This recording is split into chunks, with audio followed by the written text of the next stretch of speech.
करते आणि मॅग्नेटिझम या सब्जेक्टमध्ये.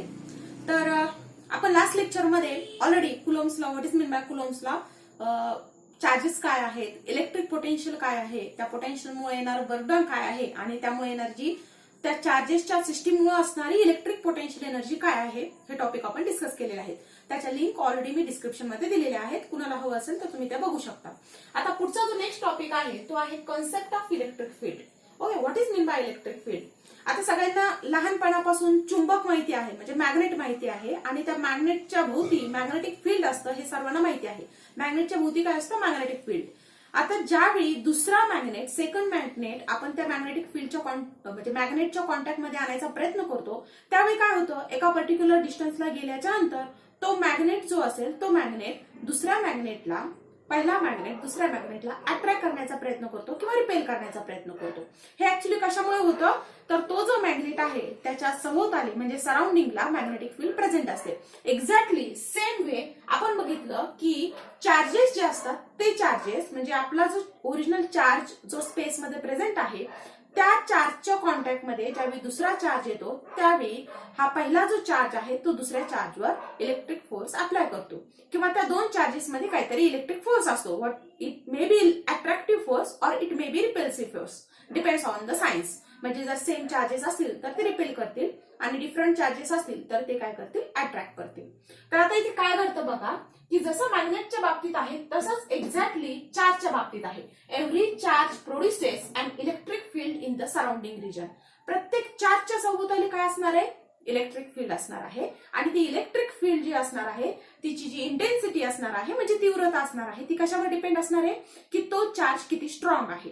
मग तो चार्जचं मॅग्निट्यूड जेवढं जास्त असणार आहे तेवढा तो दुसऱ्या चार्जवर फोर्स जास्त अप्लाय करणार आहे. म्हणजेच त्याच्या सभोवतालचं इलेक्ट्रिक फील्ड तेवढं स्ट्रॉंग किंवा वीक असणार आहे. म्हणजेच याचा अर्थ आपण काय बघितलं आता की प्रत्येक charge, every charge electric field त्याच्या सभोवताली जे आहे ते प्रोड्यूस करतो. म्हणजे त्या चार्जच्या जे सराउंडिंग रिजन असणार आहे त्या सराउंडिंग रिजन मध्ये काय असणार आहे, इलेक्ट्रिक फील्ड. फील्ड म्हणजे काय, क्षेत्र. ओके, फील्ड म्हणजे क्षेत्र, म्हणजे त्याच्या बाजूच्या रिजन मध्ये काहीतरी इलेक्ट्रिक फील्ड असणार आहे ज्यामुळे दुसरा चार्ज जर त्या क्षेत्रात आला, त्या रिजन मध्ये आला तर काय होणार आहे, त्या चार्जवर फोर्स अप्लाय होणार आहे. तो चार्ज एक अट्रॅक्ट होईल किंवा रिपेल होईल. सेकंड पॉइंट काय सांगतो, it is the field of the charge due to which another charge experience a force. आणि ही जी फील्ड आहे म्हणजे जी चार्जने प्रोड्यूस केलेली आहे त्याच्या भोवतीचं जे क्षेत्र आहे त्या क्षेत्रामुळे ऍक्च्युली काय होतं की दुसरा चार्ज ज्यावेळेस त्या क्षेत्राच्या किंवा त्या इलेक्ट्रिक फील्डच्या रिजन मध्ये येतो त्यावेळी तो एक अट्रॅक्ट होईल किंवा रिपेल होईल. म्हणजे आता तुम्हाला समजलं, अवघड कन्सेप्ट नाही अजिबात, एकदम सोपी कन्सेप्ट आहे की प्रत्येक चार्जच्या भोवती इलेक्ट्रिक फील्ड असणार आहे आणि त्या इलेक्ट्रिक फील्डमुळे काय होणार आहे, दुसरा चार्ज एक अट्रॅक्ट होणार आहे किंवा रिपेल होणार आहे. ओके, म्हणजे त्या फील्डमुळे त्या दुसरा जो वेगळा चार्ज असेल त्या चार्जवर फोर्स अप्लाय होणार आहे. आपल्याला माहिती तो इलेक्ट्रिक फोर्स असणार आहे. आता पुढची जी कन्सेप्ट आहे ही इलेक्ट्रिक फील्ड जी आहे ती किती तीव्रतेची असणार आहे, म्हणजे जास्त असेल कमी असेल त्यामुळे काय इफेक्ट होणार आहे, ती आपली नेक्स्ट कन्सेप्ट आहे आणि ती कन्सेप्ट आहे इलेक्ट्रिक इंटेन्सिटीची. Okay, the concept of electric intensity. The concept of electric intensity. Electric intensity हा जो वर्ड आहे त्याचा सिम्बॉल आहे E, capital E. Okay, electric intensity म्हणजे काय, आता त्या इलेक्ट्रिक फील्डची तीव्रता किती असणार आहे. हेच जर आपण फिजिक्सच्या लँग्वेज मध्ये सांगायचा प्रयत्न केला तर आपण असं म्हणू शकतो, the electric intensity it is defined as the force acting on A unit positive charge. Force acting झालाय पण कुणावर ऍक्ट झालेला आहे, unit positive charge placed at that field. Unit positive charge placed at that field म्हणजे काय बघा, समजा इथे माझ्याकडे एक चार्ज आहे, तो चार्ज आहे क्यू आणि याच्या भोवती आपल्याला माहिती आहे काय आहे, याच्या सराउंडिंग मध्ये पूर्णपणे काय आहे, इलेक्ट्रिक फील्ड आहे. ज्यावेळी सेकंड चार्ज हा या फील्डच्या रिजन मध्ये येणार आहे किंवा त्या कॉन्टॅक्ट मध्ये येणार आहे, तिथे पोहोचणार आहे, त्यावेळी हा जो चार्ज आहे तो त्या युनिट पॉझिटिव्ह चार्जवर, युनिट शब्द वापरला, युनिट पॉझिटिव्ह चार्जवर किती फोर्स अप्लाय करणार आहे. आता याचा चार्ज मी क्यू नॉट म्हटलेला आहे, युनिट म्हटलेलं नाहीये, क्यू नॉट म्हटलेला आहे. हा चार्ज आहे क्यू नॉट पण जर युनिट पॉझिटिव्ह चार्ज असतात तर त्यावर जेवढा फोर्स अप्लाय होणार आहे या क्यू चार्जमुळे त्याला आपण काय म्हणणार आहोत, इलेक्ट्रिक इंटेन्सिटी म्हणणार आहोत. म्हणजेच आता बघा आपल्याला माहिती आहे की क्यू चार्ज जो आहे तो क्यू नॉट वर किती फोर्स अप्लाय करतो, एफ फोर्स. ओके, जर क्यू नॉट एवढा चार्ज असेल तर क्यू हा क्यू नॉट वर किती फोर्स अप्लाय करणार आहे, एफ एवढा फोर्स अप्लाय करणार आहे. मग आता हे आपण बघितलेलं कुलॉम्सला एकदा चॅप्टर तुम्ही जे लेक्चर आहे ते परत एकदा रिवाइज करून बघा, त्यावेळी तुम्हाला लगेच कळेल की मी काय बोलते. ओके, आणि मग इलेक्ट्रिक इंटेन्सिटी किती असणार आहे, तर electric intensity is equal to Q naught वर किती फोर्स आहे, एफ फोर्स आहे. तर मग युनिट चार्ज वर किती फोर्स असेल, F divided by Q not. जर क्यू नॉट वर एफ एवढा फोर्स असेल तर युनिट चार्ज वर किती फोर्स असणार आहे, F bar upon Q not. आपल्याला माहिती आहे की हा जो आहे तो चार्ज आहे, स्केलर क्वांटिटी, पण फोर्स मात्र स्केलर क्वांटिटी नाही, ती वेक्टर क्वांटिटी आहे. ती दुसरा चार्जचं साइन कोणतं आहे त्यावर डिपेंड आहे, ते अट्रॅक्ट करणार आहे की रिपेल करणार आहे, तो फोर्स कशा प्रकारचा असणार आहे. म्हणून आपण इथे एफ बार वापरलाय आणि इलेक्ट्रिक इंटेन्सिटी जी आहे ती एफ बार वर डिपेंड आहे, म्हणून ती काय आहे, वेक्टर क्वांटिटी आहे. आता बघा हा जो फॉर्म्युला आहे तो लक्षात ठेवायचा आहे, कारण यावर एक ऑब्जेक्टिव्ह टाइप क्वेश्चन विचारला जातो. दुसरा ऑब्जेक्टिव्ह टाइप क्वेश्चन विचारला जाणार आहे युनिटवर. युनिट काय असणार आहे मग इलेक्ट्रिक फील्ड इंटेन्सिटीचं, एफचं युनिट काय आहे, न्यूटन डिवायडेड बाय क्यू नॉटचं युनिट काय आहे, coulomb. Okay, Newton per coulomb हे त्याचं एसआय युनिट असणार आहे. यावर एक क्वेश्चन हमखास विचारला जाऊ शकतो की what is which of the following is the unit of electric intensity. Electric इंटेन्सिटीचं युनिट काय असणार आहे, newton per coulomb. Newton into coulomb नाही, कुलोम पर न्यूटन नाही, न्यूटन पर कुलोम. ओके, आता आपल्याला अजून एक युनिट बघायचंय, सेकंड युनिट बघायचंय. त्यासाठी आपण याला थोडंसं मॉडिफाय करूयात. बघा काय आहे, electric field is equal to F bar upon Q naught. पण आपल्याला माहितीये की आपण जर याला आपण काय करूयात, मॅग्निट्यूड वरून युनिट काढतो. वेक्टर क्वांटिटी घ्यायची गरज नाही, युनिट काढायचं असेल तर तुम्ही स्केलर क्वांटिटीचा विचार करू शकता. मग आता मी काय केलंय, मॅग्निट्यूड म्हणून मला युनिट काढायचंय. मी काय केलं, न्यूमरेटरला पण एक्स ने गुणलं आणि डिनॉमिनेटरला पण एक्स ने गुणलं. What is x, x is the displacement. Okay, displacement of the second charge. Second चार्जला आपण ज्यावेळेस त्याच्या कॉन्टॅक्ट मध्ये आणतो त्यावेळेस तिथे वर्क डन घडून येतं, हे आपल्याला माहिती आहे. एक्स ने कशासाठी गुणलं हे पण 1-2 मिनिटात तुम्हाला क्लिअर होईल. इथे काय आहे, एफ बार डॉट एक्स आणि इथे काय आहे, एक्स. इथे मी एक्स बारही लिहू शकते, इथे एक्स बारही लिहू शकते, पण आता फक्त आपण मॅग्निट्यूडचा विचार करतोय म्हणून जास्त कॉम्प्लिकेशन्स न वाढवता मी फक्त मॅग्निट्यूड लिहिते, E is equal to F dot X divided by Q dot X. Okay, म्हणजे मल्टिप्लिकेशन. न्यूमरेटरला आणि डिनॉमिनेटरला जर सेम क्वांटिटीने गुणलं तर याची व्हॅल्यू चेंज होत नाही, एफ बाय क्यू नॉट. ठीक आहे, एफ इंटू एक्स काय आहे आपल्याला माहिती आहे, काय आहे, वर्क डन. आणि क्यू नॉट एक्स काय आहे, तर आपण ते तसंच ठेवूयात, Q not into x.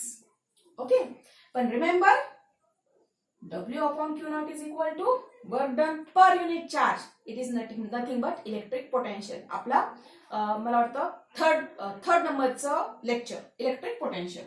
W upon Q naught is equal to electric potential. म्हणजे इथे काय आलं, V upon X. ऍक्च्युली ही फक्त मी स्केलर युनिट काढण्यासाठी लिहिते. ऍक्च्युली ई हा ग्रेडियंट ऑफ व्ही येतो, म्हणजे minus DV by D R येतो, म्हणजेच डीव्ही. म्हणजे इथं आपलं व्ही दाखवलं आपण, एक्स म्हणजे डिस्प्लेसमेंट वेक्टर. ओके, हे डेरिव्हेशन आहे, पण आता ते तुम्हाला सिलेबस मध्ये नाहीये. तुम्हाला फक्त कोणता पार्ट आहे, डब्ल्यू. आपल्याला फक्त याचं युनिट काढायचंय. डब्ल्यू अपॉन क्यू नॉट असतो V electric potential divided by x. आणि इलेक्ट्रिक पोटेन्शियल युनिट आपल्याला माहितीये किती असतं, तर व्होल्ट. ओके, कारण इलेक्ट्रिक पोटेन्शियल म्हणजेच व्होल्टेज. म्हणजेच याचं युनिट काय आलं, ईचं सेकंड युनिट जे आहे ते आलेलं आहे व्होल्ट पर मीटर. व्होल्ट, व्हीचं युनिट झालं व्होल्ट आणि एक्सचं युनिट झालं मीटर, व्होल्ट पर मीटर. म्हणून मी इथे लिहिते second unit or volt per metre, किंवा त्यालाच व्ही बाय एम लिहिलं तरी चालेल. व्ही बाय एम, व्ही म्हणजे इथे युनिट आहे. ओके, व्ही बाय एम म्हणजे एक युनिट आहे न्यूटन पर कुलोम, आणि तेच युनिट तुम्ही जर थोडेसे चेंजेस केले तर तुम्हाला दिसणार आहे व्होल्ट पर मीटर. दोन्हीही त्याचे युनिट आहे. दोन्हीपैकी कोणताही उत्तर जर आलं, कोणताही ऑप्शन जर आला तर हा ऑप्शनही बरोबर आहे आणि हा ऑप्शनही बरोबर आहे. दोन्हीपैकी एक कुठलाही ऑप्शन विचारला जाऊ शकतो. ठीक आहे, हे झाले आपले युनिट. ओके, नेक्स्ट पार्ट आहे मग इलेक्ट्रिक इंटेन्सिटीचा फॉर्म्युला काय असणार आहे. हे झाला पहिला फॉर्म्युला जो की आपण फोर्स वरून काढला, हे झालं युनिट. पण मग फोर्स किती असणार आहे हे तर आपल्याला माहिती आहे. किती आहे force, third part, E bar is equal to force किती असतो, 1/4 पाय एप्सिलॉन नॉट क्यू आणि इनटू सेकंड चार्ज. दोन्ही चार्जचं मल्टिप्लिकेशन आपण बघितला कुलॉम्स लॉ. काय force between the two charges it is directly proportional to the product of the charges, inversely proportional to the square of the distance between them. Product किती येणार आहे Q naught and inversely proportional to the square of the distance between them. समजा त्यांच्यामधलं distance असेल R आणि obviously मी तुम्हाला सांगितलं की इथे काय येणार आहे आर कॅप वेक्टर येणार आहे. आर कॅप वेक्टर म्हणजे काय तर क्यू नॉट वर क्यूने किती चार्ज अप्लाय केलाय. ओके क्यू नॉट वर क्यूने किती चार्ज अप्लाय केलाय. मग सेकंड चार्जचा आपल्याला वेक्टर घ्यायचा आहे की तो इनवर्ड आहे की आउटवर्ड आहे. त्यासाठी आपण आर कॅप लिहितो आणि डिवायडेड बाय काय येणार इथे क्यू नॉट. हा फोर्स जो आहे तो मी इथं लिहिला आणि हा जो क्यू नॉट आहे तो डिनॉमिनेटरला लिहिला. ओके आता काय होणार आहे हा न्यूमरेटरचा क्यू नॉट आणि डिनॉमिनेटरचा क्यू नॉट कॅन्सल होणार आहे. हेच आपण असं लिहू शकतो 1/4 pi epsilon naught Q divided by R square into R cap. हा काय झाला इलेक्ट्रिक इंटेन्सिटीचा फॉर्म्युला झाला. बघा इलेक्ट्रिक इंटेन्सिटी हा सेकंड चार्ज किती आहे त्यावर डिपेंड नाहीये, अजिबातच नाही. सेकंड ही कुणामुळे आहे पूर्णपणे इलेक्ट्रिक इंटेन्सिटी फक्त आपला जो ओरिजिनल चार्ज तिथे प्रेझेंट असणार आहे ते चार्जमुळे. त्यामुळे इथे तुम्हाला कुठेही सेकंड डिपेंडन्स आलेला नाहीये क्यू नॉटचा. फोर्स मात्र दोन्ही चार्जेसवर डिपेंड होता. इलेक्ट्रिक फील्ड ही फक्त त्या चार्जची प्रॉपर्टी आहे. ते चार्ज भोवती तो रिजन जो आहे त्याला आपण इलेक्ट्रिक फील्ड म्हणतो की ज्यामुळे सेकंड चार्जवर फोर्स अप्लाय होतो. त्यामुळे इथे फॉर्म्युला काय आला 1/4 क्यू अपॉन आर स्क्वेअर आणि त्याची डायरेक्शन काय असणार आहे आर कॅप. म्हणजे हा जर पॉझिटिव्ह चार्ज असेल हा पॉझिटिव्ह चार्ज असतो कारण आपण डेफिनेशन मध्ये सांगितलंय की force experienced by unit positive charge. त्यामुळे हा नेहमी पॉझिटिव्ह चार्ज असणार आहे. जर हा पॉझिटिव्ह चार्ज आहे तर हा काय होणार आहे या पॉझिटिव्ह चार्जमुळे एकतर रिपेल होईल किंवा जर इथे निगेटिव्ह चार्ज असता आपला ओरिजिनल चार्ज निगेटिव्ह असता तर क्यू नॉटने याला काय केलं क्यू नॉटला काय केलं असतं अट्रॅक्ट केलं असतं. म्हणजे एक तर तो क्यू नॉट हा इथे तुम्हाला दिसेल की सेकंड पॉझिटिव्ह चार्ज आहे त्यापासून आउटवर्ड आहे आणि हा पण काय आहे आउटवर्ड आहे.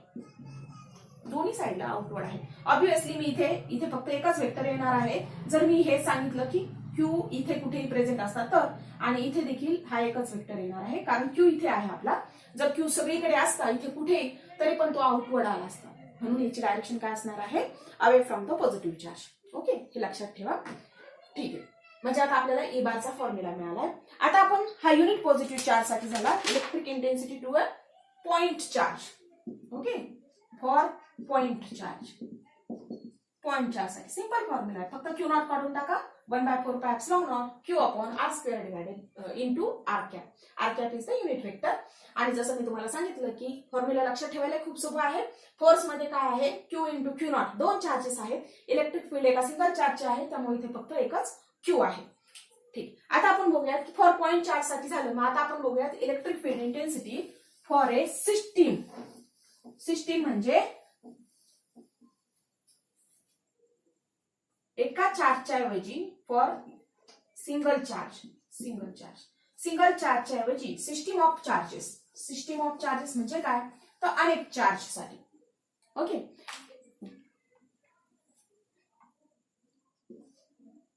Electric intensity for a group of charges म्हणजे काय आता इथे ग्रुप आहे. पहिला आहे Q1 चार्ज आहे Q2 चार्ज आहे Q3 चार्ज आहे. एका चार्जमुळे येणारी इलेक्ट्रिक इंटेन्सिटी आपण काढली. आता समजा इथे जर सिस्टीम ऑफ चार्जेस असेल एकाच वेळेस Q1 पण आहे Q2 काहीतरी त्याचं मॅग्निट्यूड असेल Q3 पण आहे तर त्यावेळेस इलेक्ट्रिक फील्ड इंटेन्सिटी किती असणार आहे. तर तसंच सेम जी डेफिनेशन होती आपली तीच काय युनिट पॉझिटिव्ह चार्ज जर त्याच्या कॉन्टॅक्ट मध्ये आला तर जेवढा फोर्स तो एक्सपिरियन्स करेल त्याला आपण काय म्हणतो. समजा इथे जर युनिट पॉझिटिव्ह चार्ज याच्या कॉन्टॅक्ट मध्ये आला क्यू नॉट तर हा जेवढा फोर्स एक्सपिरियन्स करेल त्याला आपण काय म्हणतो इलेक्ट्रिक फील्ड इंटेन्सिटी म्हणतो. मग टोटल नेट फोर्स किती आहे बघा बरं इथे फोर्स किती असणार आहे नेट फोर्स क्यू नॉट वर. Force applied on A Q not काय असतो सुपरपोजिशन प्रिन्सिपल काय सांगतो की Q1 आणि Q नॉट मध्ये जेवढा फोर्स आहे त्या फोर्सवर Q3 Q2 हे काहीही अफेक्ट करणार नाही. ओके त्यांचा त्यावर कुठलाही इफेक्ट असणार नाही ते त्याला अफेक्ट करणार नाही. म्हणजेच force acted on Q naught due to Q1 is equal to F01 plus force acting on Q naught due to second charge is equal to F02 plus force acting on Q naught due to third charge is equal to F naught 3. Similarly, तुम्ही असं म्हणू शकता की इथे number of charges आहेत म्हणजे so on F naught n. Okay, dot करूयात आपण.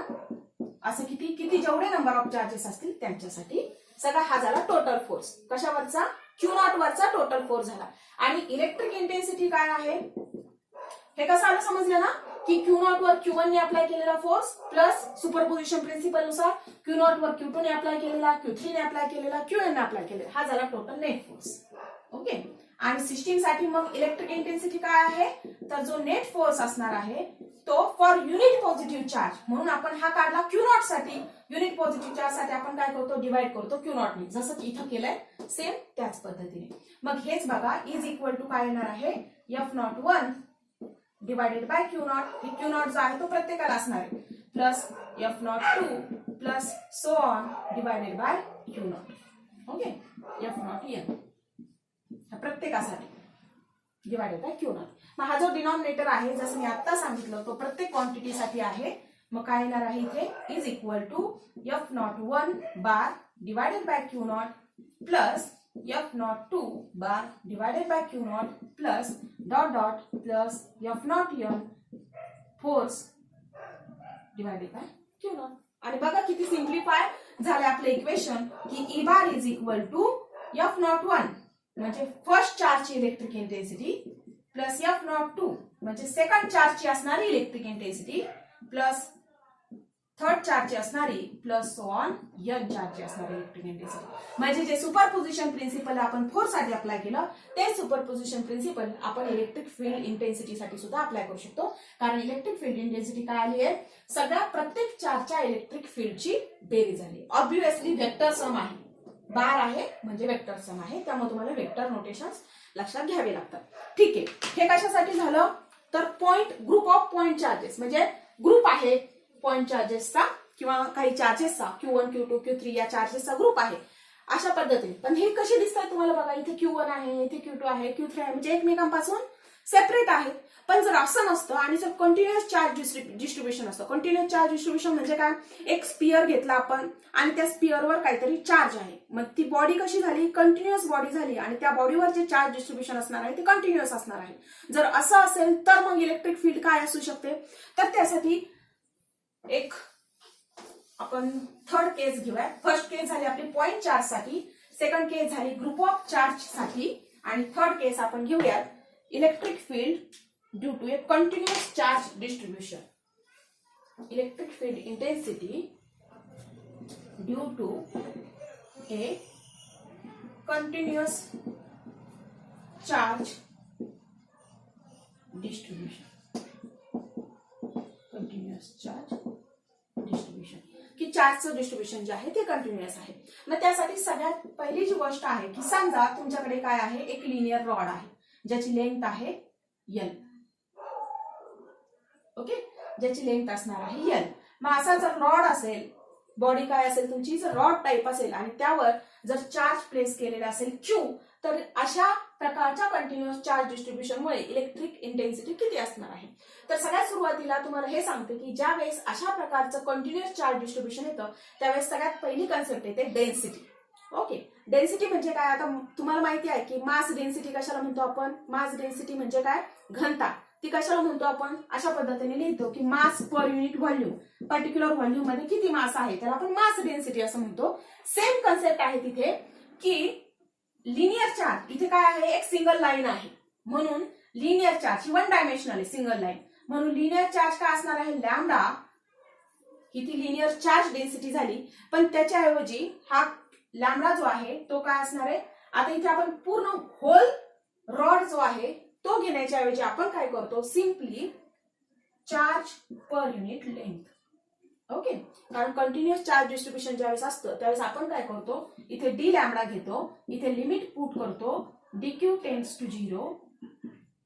dq टेन्स टू 0, dq म्हणजे काय, एक छोटासा पार्ट तो टेन्स टू 0 आणि या पार्टसाठी इलेक्ट्रिक डेन्सिटी किती, या पार्टसाठी लिनियर डेन्सिटी किती, या पार्टसाठी किती, या पार्टसाठी किती, या पार्टसाठी किती, अशा आपण टोटल फायनल ऍडिशन लास्टला करतो. म्हणजे याचं इंटिग्रेशन करतो, जे की मी तुम्हाला इलेक्ट्रिक पोटेन्शियलच्या लेक्चरमध्ये सांगितलंय की ज्यावेळी असं कंटिन्युअस डिस्ट्रीब्युशन असतं, स्टेप वाईज डिस्ट्रीब्युशन नसेल, जर कंटिन्युअस डिस्ट्रीब्युशन असेल तर ऍडिशन करताना इंटिग्रेशनचा वापर केला जातो, म्हणून इथे कन्सेप्ट येते डीक्यू बाय डीएल. ज्यांना हे लक्षात आलं नसेल त्यांनी एकच सिम्पली की जर लाईन चार्ज असेल, एक सिंगल रॉड असेल तर डी लॅम्बडा काय येणार आहे, जो मी फॉर्म्युला आता पुट केला तोच. लिनियर चार्ज डेन्सिटी म्हणजे काय, तर charge per unit length, charge per unit length म्हणजे लिनियर चार्ज. आणि लिमिट पुट करायचे की जो आपला डीएल असणार आहे, सॉरी मी इथे डीक्यू लिहिलं होतं ना, डीक्यू नाही, tends to zero, sorry for that, dl tends to zero. Okay, कारण डीक्यू नाही, आपलं लेंथ जी आहे ती छोटी छोटी करत आपण इन्क्रीज करत जाणार आहे. आय गेस माझ्याकडून चुकून डीक्यू लिहिलं गेलं की डीएल लिहिलं, माझ्या लक्षात नाही, पण इथे काय पाहिजे, डीएल टेन्स टू झिरो. आणि हे काय असणार आहे, मी ऑलरेडी सांगितलं की डी लॅम्बडा ही जी कन्सेप्ट आहे, डी लॅम्बडा काय असणार आहे, तर लिनियर चार्ज डेन्सिटी. आता डी लॅम्बडा म्हणजे लॅम्बडा घेऊयात आपण, टोटल इंटिग्रेशन डी लॅम्बडाचं जे असणार आहे linear charge density. Linear line जर आला शब्द तर इथे काय येणार आहे, लेंथ येणार आहे, लिनियर चार्ज डेन्सिटी. लाईन म्हटलं की एक single line, okay, single rod. पुढे बघूयात आपण सेकंड कन्सेप्ट. जसं डी लॅम्बडा आहे तसंच अजून एक आहे, पुढची आहे सरफेस चार्ज डेन्सिटी. जसं इथे आहे लिनियर चार्ज डेन्सिटी, तशीच पुढची आहे, हे झाली एका लाईन साठी, पुढची असेल सरफेस साठी, सरफेस चार्ज डेन्सिटी.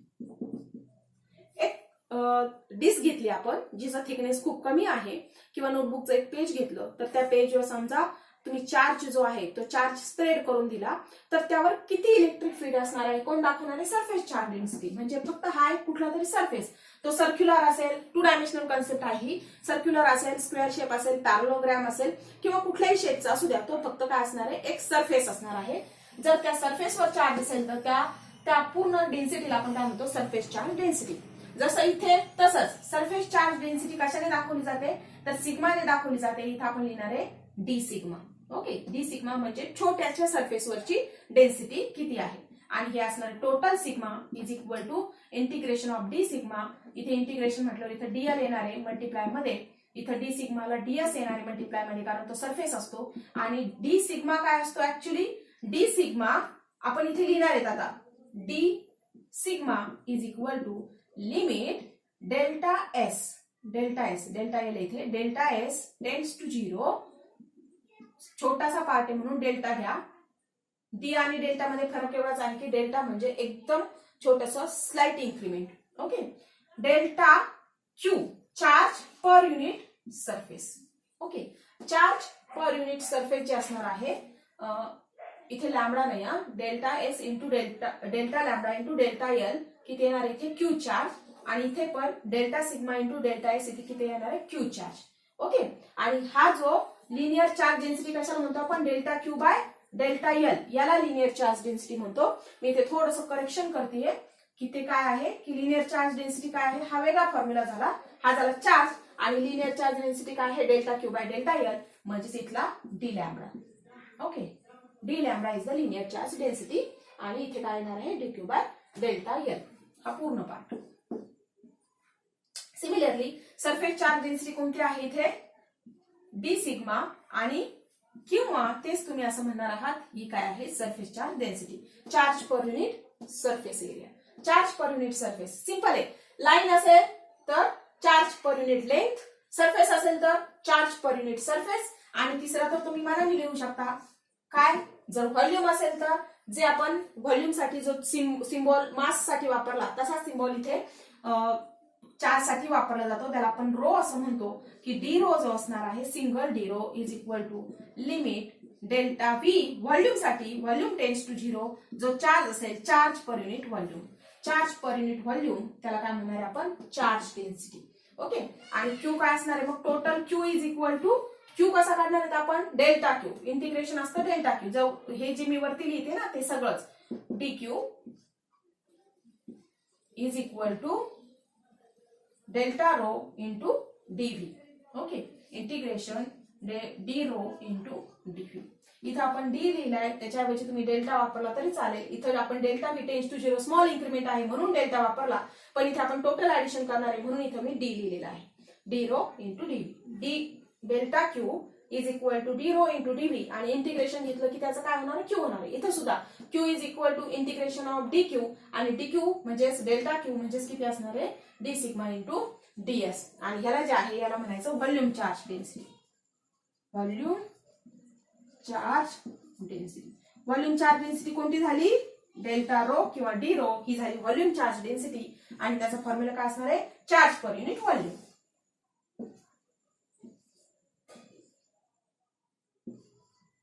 ओके समजलं असेल तुम्हाला. लॅम्बडा म्हणजे linear charge density charge per unit length, sigma म्हणजे surface charge density charge per unit surface आणि रो म्हणजे volume charge density charge per unit volume. आता इथे आपण काय केलंय जो फॉर्म्युला इथे पुट केलाय तोच क्यूच्या जागेवर पुट करायचा. प्रत्येक फॉर्म्युला जो फॉर्म्युला होता एका सिंगल साठी बघूयात आपण. ईचा फॉर्म्युला काय आला होता आपला E is equal to 1/4 pi epsilon naught Q upon R square R cap. Q जिथे जिथे असेल तिथे तिथे काय करायचं आपल्याला फक्त हे पुट करायचं. इंटिग्रेशन समजा आता आपलं रॉड दिलेलं असेल म्हणजे लिनियर चार्ज डेन्सिटी असेल तर क्यू साठी आपण काय लिहितो integration of D lambda Diehl. D lambda Diehl आणि इथे काय आहे आर स्क्वेअर. आता इथे आर आहे म्हणून डीएल घेण्याच्या ऐवजी फक्त काय करायचं इथे डीआर घ्यायचा आणि आर कॅप. हा झाला ई बारचा फॉर्म्युला. म्हणजे क्यूच्या जागेवर आपण फक्त काय पुट करतो डी लॅम्बडा डीआर आणि अशा प्रकारे तुम्ही प्रत्येक फॉर्म्युला जो आहे तो फाइंड आउट करू शकता. शक्यतो तरी हे मी डेरिव्हेशन सांगितलं. या पार्टवर क्वेश्चन फक्त जास्त विचारला जाणार नाही. या पार्टवर क्वेश्चन कोणते विचारले जातात what is linear charge density charge per unit length, what is surface charge density charge per unit surface, what is volume charge density charge per unit volume. Okay आणि त्याची युनिट एक विचारले जाऊ शकतात. तर युनिट जे आहे ते 1 मिनिटामध्ये आपण बघूयात.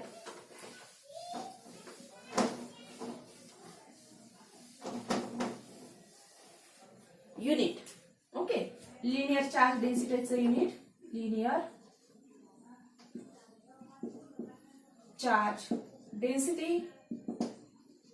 सेकंड आहे सरफेस चार्ज डेन्सिटी आणि तिसरं आहे व्हॉल्यूम चार्ज डेन्सिटी.